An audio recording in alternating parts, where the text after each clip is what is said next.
जब द्रौपदी को स्वयंवर आयोजित किया गया तो उनके पिता द्रुपद ने एक चुनौती रखी। एक विशाल धनुष को उठाकर उससे मछली की घूमती हुई छवि पर ऊपर देखते हुए निशाना लगाना था। स्वयंवर में कई राजाओं और योद्धाओं ने भाग लिया, जिनमें कर्ण, दुर्योधन और स्वयं पांडव भी शामिल थे, जो भेष बदलकर ब्राह्मण के रूप में आए थे। जब कर्ण ने यह चुनौती स्वीकार करनी चाहिए तो द्रौपदी ने उन्हें रोक दिया। उन्होंने कहा कि वह किसी सूत पुत्र यानी सारथी के पुत्र से विवाह नहीं करेंगी। इसके बाद अर्जुन ने ब्राह्मण के रूप में आगे बढ़कर यह चुनौती स्वीकार की। अपने अद्वितीय कौशल और एकाग्रता से उन्होंने मछली की आंख को भेद दिया। सभी उपस्थित राजाओं और सभा के लोग चकित रह गए और अर्जुन ने द्रौपदी का वरण किया और उन्हें अपने भाइयों के साथ ले गए। स्वयंवर में जब अर्जुन ने मत्स्य वेद कर द्रौपदी का वरण किया तो वे अपने भाइयों और मां कुंती के पास लौटे। उन्होंने उत्साह में कहा, मां देखो हम क्या लाए हैं।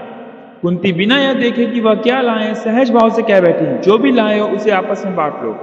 कुंती का यह वचन धर्म संकट खड़ा कर देता है, क्योंकि वह वचन पांडवों के लिए धर्म और मर्यादा का प्रतीक था।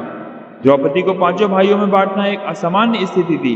इस समस्या का समाधान ऋषि व्यास ने किया। उन्होंने बताया कि द्रौपदी को पिछले जन्म में भगवान शिव से 5 पति होने का वरदान मिला था। प्राचीन काल में द्रौपदी एक तपस्विनी थी, जो घोर तपस्या करके भगवान शिव को प्रसन्न करना चाहती थी। जब भगवान शिव ने उनकी तपस्या से प्रसन्न होकर वरदान मांगने को कहा, तब तपस्विनी ने कहा, हे प्रभु, मुझे ऐसा पति चाहिए जो धर्म में श्रेष्ठ हो, बलशाली हो, अद्वितीय सुंदर हो, विद्या में निपुण हो और मुझसे सच्चा प्रेम करने वाला हो। भगवान शिव ने उनकी प्रार्थना सुनकर मुस्कुराते हुए कहा, तुम्हारी यह इच्छा अवश्य पूरी होगी, परंतु ये सभी गुण एक ही व्यक्ति में नहीं हो सकते।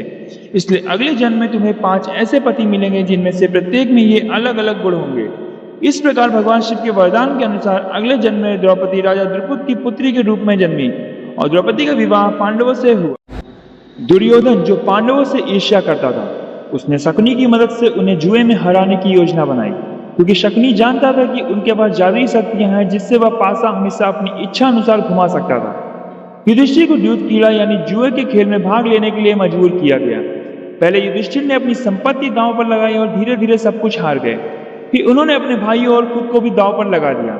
इस बीच शकुनी ने पासे को धोखे से ऐसा घुमाया कि पांडवों की हार सुनिश्चित हो गई। युधिष्ठिर ने अपनी पत्नी को भी दांव पर लगाया तो कौरवों ने उसे दूध सभा में घसीटकर अपमानित किया। इसके बाद कौरवों ने पांडवों को 13 वर्ष के वनवास और 1 वर्ष के अज्ञातवास की सजा। एक बार दुर्योधन ने द्रौपदी को अपमानित करने के लिए भरी सभा में उनका चीरहरण करवाने का षड्यंत्र रचा। द्रौपदी को भरी सभा में खींच कर लाया गया और दुशासन ने उनका वस्त्र खींचना शुरू कर दिया। द्रौपदी ने अपने चारों ओर देखा, लेकिन कोई भी उनकी सहायता के लिए आगे नहीं आया। उनकी नजरें झुक गईं और वे असहाय महसूस करने लगी। अंततः उन्होंने श्री कृष्ण को पुकारा और कहा, हे गोविंद, हे मधुसूदन, मेरी रक्षा करो, आप ही मेरे एकमात्र सहारा हैं। श्री कृष्ण ने तुरंत उनकी पुकार सुनी। जैसे ही दुशासन ने उनका वस्त्र खींचने का प्रयास किया, वस्त्र अनंत रूप से बढ़ता गया।